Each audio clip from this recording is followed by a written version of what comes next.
are you accidentally destroying your hair every time you wash it? If your strands feel dry, dull, or like they break for no reason, this habit could be the culprit for your hair problems. In this video, we're calling it out and showing you exactly what to do instead so you can bring your hair back to life. Let's get straight to the worst hair care habit. It's overwashing your hair. Overwashing your hair or using harsh shampoos that strip away natural oils is one of the most damaging habits, especially once you hit your 50s, and here's why it matters more now than ever. As we age, our scalp naturally produces less oil.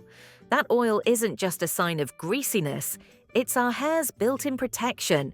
It coats each strand to keep it smooth, elastic, and resilient.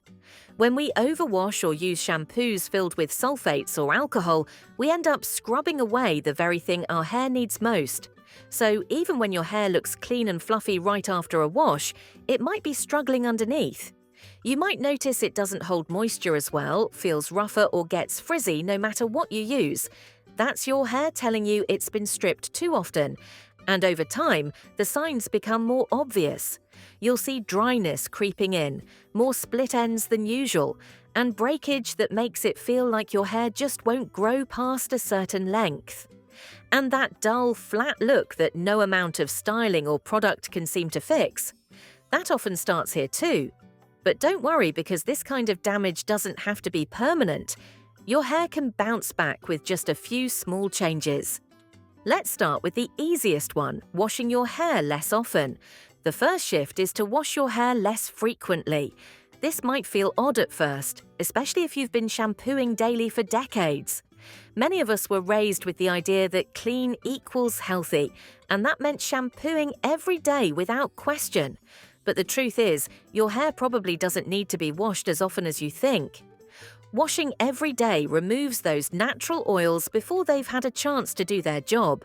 And without those oils, your hair can't stay moisturized. That's when the frizz starts creeping in. The ends begin to feel rough. And before you know it, your strands are weaker and more prone to breaking. For most women over 50, washing 2 to 3 times a week is more than enough. It may take some getting used to, but once your scalp adjusts, you'll likely notice your hair behaving better.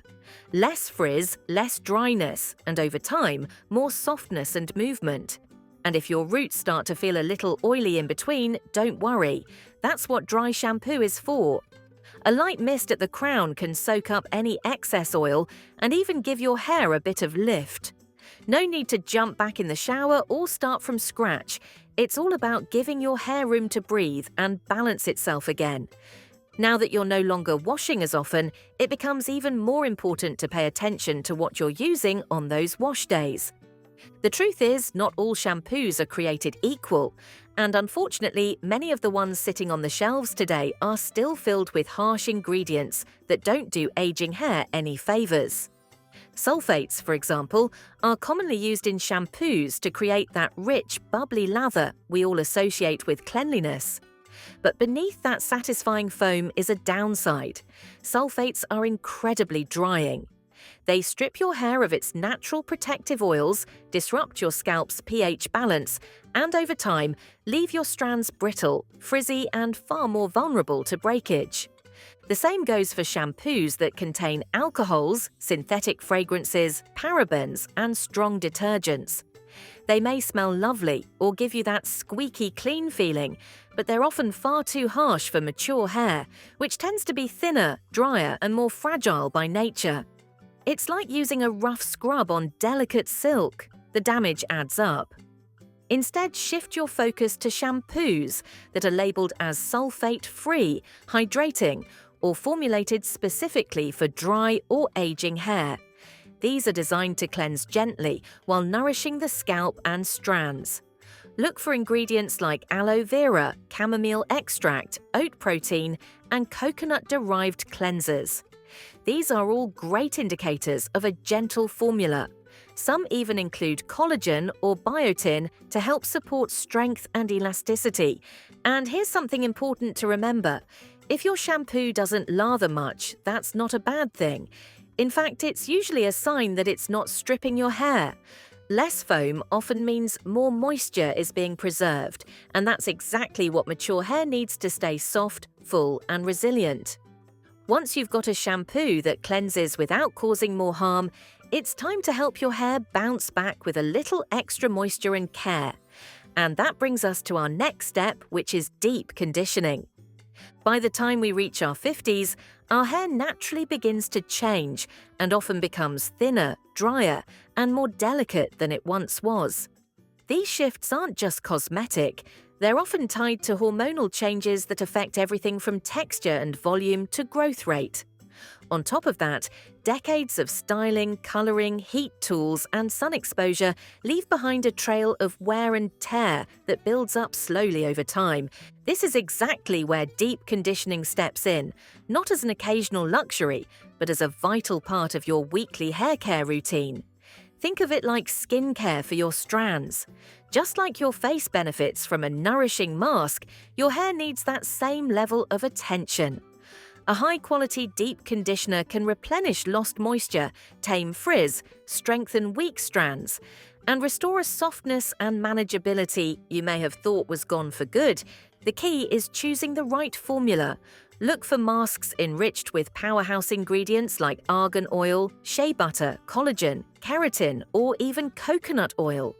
These are especially effective for mature hair that craves moisture and resilience. To get the most out of your treatment, apply it generously from the mid-lengths to the ends of your hair, where damage tends to show up first. Let it soak in for 10 to 15 minutes, then rinse thoroughly. Some women even take it a step further and sleep in their deep conditioner once a week using a soft towel or cap, waking up with smoother, more nourished hair.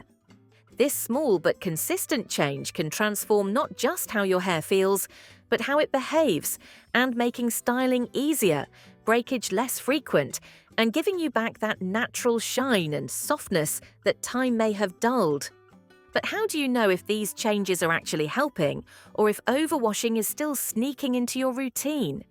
Here's how you can tell if you're still doing the worst hair care habit. Even with the best intentions, sometimes the signs are subtle.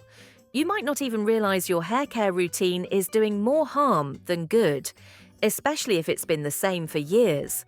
Maybe your hair feels rough no matter how many products you use.